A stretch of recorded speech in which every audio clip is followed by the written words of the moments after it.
The dump sites aren't hard to find. In each case, they are plainly marked by an aid to navigation. The buoys, waterway markers, and range markers that make seafaring so much safer for us all. Without the light that some emit at night, navigation would simply be impossible. But if you descend in the waters beneath these aids, you'll discover items which once contributed to safety on the surface, but are now creating a hazard on the bottom. Most are completely buried, but if you look closely, their graves are sometimes marked by short, barnacle-encrusted cables protruding from the sand. Sweep the sand away, and you uncover a battery, which once was used to light the aid above at night. When its electrical life was exhausted, the Coast Guard disposed of it by dropping it here. So how many batteries are down there? We can only venture a wild guess. How many lighted aids to navigation are there nationwide? And how many batteries over the years were disposed of from them in this fashion before the Coast Guard recognized it as an environmental hazard and discontinued the practice? In just a few minutes on the bottom, beneath one range marker in the bay, my dive partner and I found half a dozen batteries. I haven't had occasion to dive around range markers very often, but my dive partner has.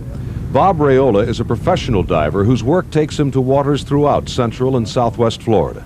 He says batteries littering the bottom are a widespread phenomenon. I've been able to inspect at least 16 counties up and down the shoreline and in and out of the intercoastal system, and this appears to be pretty prevalent in this area. I've gotten to the point now where I'm responsible for other people that dive alongside of me, and I will do everything in my power to make sure that they are safe. Is this safe?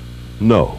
And even if it were, it wouldn't be legal. Oh, they can't. No, you can't dump anything. It's illegal to dump anything, whether it's a harmless substance or not. You just cannot dump anything in a body of water. Tom Cardinal is a scientist with the Hillsborough County Environmental Protection Commission. We showed him and his boss, Director Roger Stewart, some of the batteries we'd found. When we looked into it, we found that there was the possibility of having mercury in there, and that would have been the more potentially dangerous component. Well, of course, this one has lead in it. Yeah, that looks like a lead storage battery.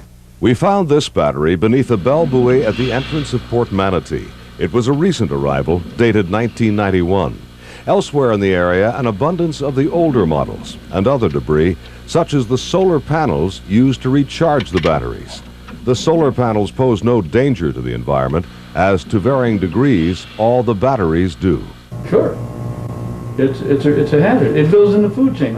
Scott Grybeck is a chemical engineer who works with the Bay Area's top testing labs. He disassembled one of the batteries for us and found frightening evidence of the effect they might have on the food chain. Small crabs which had crawled inside the case to absorb whatever poisons it might contain. Yeah, it's alkaline. See the crab? Yeah. Not quite as alkaline as the battery itself. And what of the Coast Guard itself? Our discovery of their batteries came as no surprise, except perhaps for the new model which we had found. But Chief Bill Andrus, who heads the Aids to Navigation Division, assured me the Coast Guard no longer disposes of its batteries at sea. Not since the mid-'80s, as the EPA and the whole country became more environmentally conscious. Yeah. No, sir. Prior to the mid-'80s, it was common practice or occasional practice? That would all be speculation. Yeah. What in your own experience? I'd say occasional. Mm-hmm. And like any entity, I'd say some areas maybe enforced policies stricter than others. But we've had definite hard guidelines since the mid-'80s and really going back to the late '70s.